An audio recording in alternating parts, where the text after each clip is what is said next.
Добро пожаловать в мой канал. Revue de détail des principaux changements qui sont prévus pour 2018, dont certains entreront en vigueur dès le 1er janvier. CSG et salaires. Les salaires nets vont croître dès janvier. Si la CSG va augmenter de 1,7 point le 1er janvier, en parallèle, pour les salariés, les cotisations salariales maladie et chômage vont baisser, suppression de la première 0,75% et diminution de 1,40 point pour la deuxième. Cette dernière disparaîtra dans un deuxième temps, le 1er octobre, avec une nouvelle baisse de 0,95 points. Toutefois, les salariés seront gagnants dès janvier. Cette bascule CSG cotisation est la réforme majeure du premier budget de la sécurité sociale du quinquennat. L'objectif est de rendre le travail plus rémunérateur et 21 millions d'actifs du secteur privé vont en profiter. Un salarié au SMIC touchera, lui, 20 € de plus en janvier, puis 15 € supplémentaires à partir d'octobre grâce à la revalorisation mécanique du salaire minimum et à l'exonération des cotisations chômage et maladie. Le SMIC va augmenter de 1,24% au 1er janvier. Bulletin de paye. Le bulletin de paye simplifié, obligatoire depuis un an pour les entreprises d'au moins 300 salariés, est généralisé à toutes les entreprises. Indépendants. Les indépendants verront leur régime social le RSI progressivement intégré au régime général et bénéficieront de deux baisses de cotisations 2,15 points sur les cotisations famille et exonération accrue des cotisations d'assurance maladie et maternité. RSI. Le coup de gueule des administrateurs élus allocations. Les plafonds de ressources utilisés pour calculer le montant des allocations familiales et d'autres prestations compléments familiales, prestations d'accueil du jeune enfant, allocations de rentrée scolaire sont revalorisés de 0,2%. Fiscalité. Un prélèvement forfaitaire unique PFU sera appliqué dès 2018. Alors qu'il était imposé depuis 2013 au barème de l'impôt sur le revenu, les dividendes, intérêts et plus-values de cession seront fiscalisés au taux unique de 30%, prélèvements sociaux inclus. Si les livrets d'épargne populaire livret A, LDD, épargne salariale sont épargnés par la réforme, ce ne sera pas le cas pour les plans d'épargne logement PEL ouverts à compter du 1er janvier 2018. L'assurance vie gardera une fiscalité privilégiée, sauf pour les contrats de plus de 150 000 € d'encours. Baisse de la taxe d'habitation, réforme de l'ISF transformée en impôt sur la fortune immobilière ZIFI, crédit d'impôt transition énergétique, aide à l'accession dans le logement. Plusieurs mesures ont été votées dans le budget 2018. Le gouvernement annonce près de 7 milliards d'impôts en moins pour les ménages et les entreprises.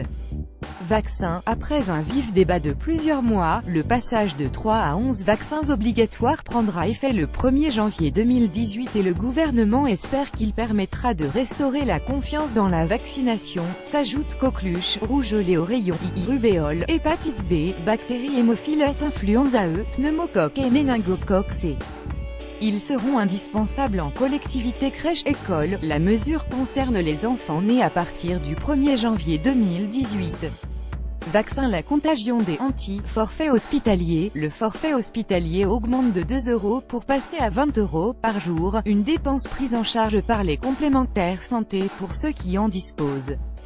Fonctionnaires. Le jour de carence en cas d'arrêt maladie est rétabli pour les fonctionnaires. Les effets ambivalents du jour de carence. Tabac. Les prix de certains paquets de cigarettes, comme Camel et Winston, baisseront de 20 centimes le 2 janvier à la suite d'ajustements des fabricants, en attendant la hausse de 1,10 € prévue en mars par le gouvernement. PV de stationnement. Les villes vont fixer les mêmes le tarif du stationnement ainsi que le montant du forfait remplaçant l'amende, les infractions étant désormais dépénalisées. Gaz. Les tarifs réglementés du gaz naturel, appliqués par Engie, augmenteront en moyenne de 6,9% en janvier, du fait notamment de la hausse d'une taxe qui n'épargnera pas les autres contrats. Chèque énergie. Les tarifs sociaux de l'électricité et du gaz sont remplacés par le chèque énergie. Il devrait aider 4 millions de ménages en situation de précarité à payer leurs factures. D'un montant moyen de 150 € en moyenne en 2018, il sera versé au printemps. Énergie. Un chèque au printemps pour les ménages modestes. Carburant. Les prix à la pompe augmentent de 7,6 centimes par litre pour le gazole et 3,84 centimes pour l'essence. Le gouvernement entend aligner la fiscalité du gazole sur celle de l'essence d'ici à 2021.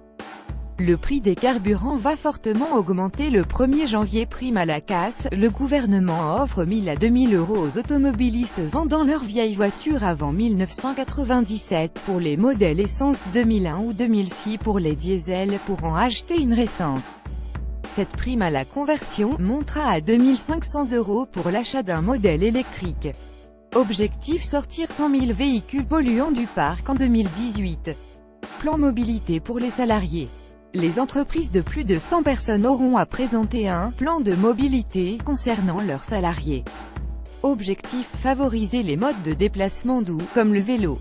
Le gouvernement invité à rendre obligatoire l'indemnité vélo nouveau Vélib. Les nouveaux Vélib, dont un tiers d'électriques, arrivent dans les rues de Paris et d'une soixantaine de communes autour de la capitale. Mais l'opération a pris du retard et seulement une centaine de stations seront opérationnelles au 1er janvier. Des dédommagements sont prévus pour les utilisateurs. Diagnostic logement. Les propriétaires vont devoir fournir à leurs locataires 2 diagnostics supplémentaires sur l'état des installations électriques et de gaz. Pub autour des émissions pour les enfants. Les publicités deviennent interdites avant, pendant et après les émissions destinées aux enfants de moins de 12 ans sur les chaînes du service public. Une mesure votée au nom de la lutte contre l'obésité infantile. Mayotte. Les Mahorais passent aux 35 heures, au lieu de 39. Les entreprises de moins de 20 salariés auront cependant encore un an pour se préparer. Les habitants de Mayotte vont aussi bénéficier de certaines conventions collectives, de la rupture conventionnelle et de la prime de précarité. Avec AF